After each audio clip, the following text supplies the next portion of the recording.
Hi, I'm Dr. Jen Harrison from drjenniferharrison.com, and welcome to your Best Self Minute. Have you ever heard yourself making excuses for taking some me time? Do you feel you have to justify or defend why you're opting out of an invitation or a family obligation to practice self-care, even though you're exhausted and need to rest?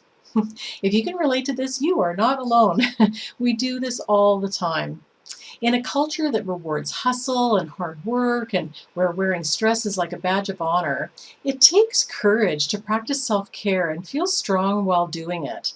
Setting healthy boundaries takes strength. And here's the kicker. Practicing daily self-care is the secret to success. However you choose to define success, whether it be a six-figure business, a healthy family, a loving, supportive relationship, being fit and strong, or all of the above, making time each day to meditate, do EFT tapping, exercise, or spending time outdoors will help you achieve the results you want in your business and your life faster than going flat out nonstop all the time. Now, if you know that you need to give yourself a time out, but you're feeling like you need to create an excuse or justification, remember this. When it comes to self-care, if you don't do it, no one else is going to do it for you. Another thing to remember is that with self-care, you don't have to explain yourself to anyone.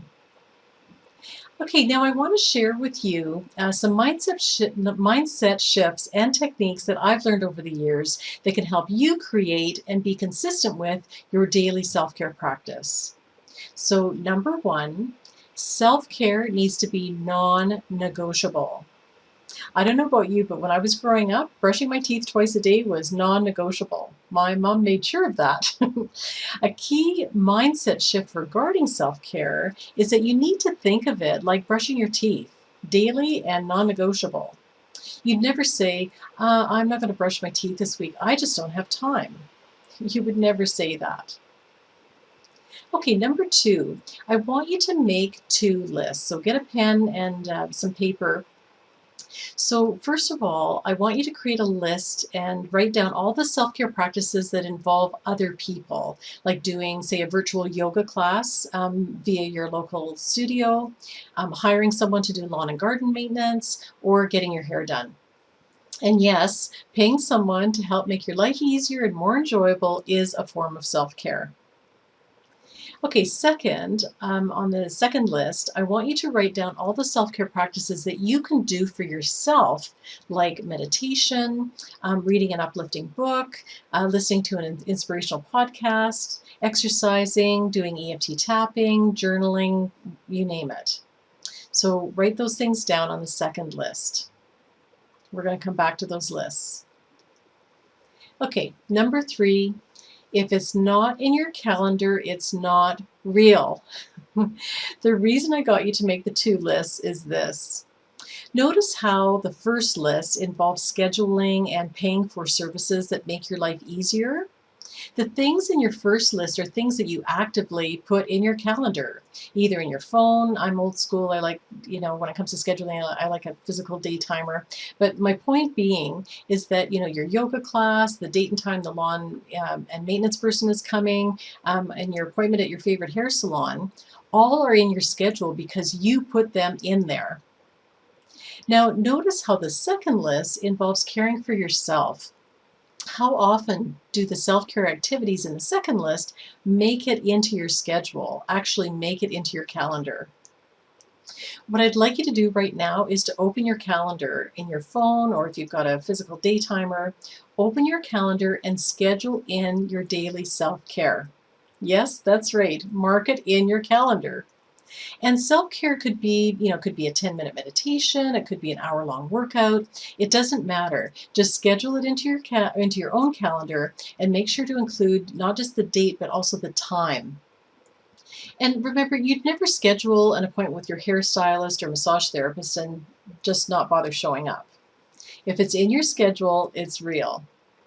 And what that means is that if you scheduled yourself in to do, journaling or meditation, say between 8 and 8:30 in the morning, every morning, if a client says to you, "Oh, I want to set up a meeting at 8:15 a.m.," you can say, "Actually, I have something booked between 8 and 8:30. Does 8:45 a.m. work for you?"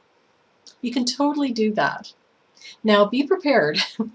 Once you start using this strategy, the universe is going to test you, but be strong. Like any habit, the more you do it, the easier it gets. You may even want to, I recommend this to my coaching clients actually, you may want to rehearse ahead of time what you're going to say if someone asks you to do something that conflicts with your scheduled self-care.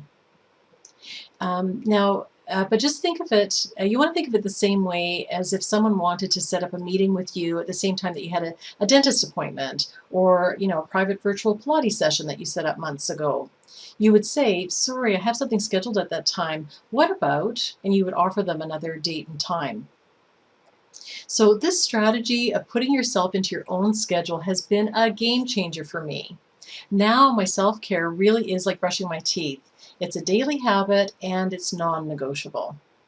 Creating and maintaining a daily self-care practice builds resilience, it creates clarity and focus, and it's a powerful way to go from your stressed self to your best self. Now, if you found this video helpful, make sure you like it, share it with a friend who may need it, and subscribe to my channel for more videos like this one. For additional resources to help you go from your stressed self to your best self, head on over to my website, drjenniferharrison.com, and join our Best Self community. It's free to join, and you'll get exclusive member-only access to powerful content. Plus, you'll receive 5 amazing bonuses. Remember, becoming your best self starts with just one step in the right direction. Thanks for watching.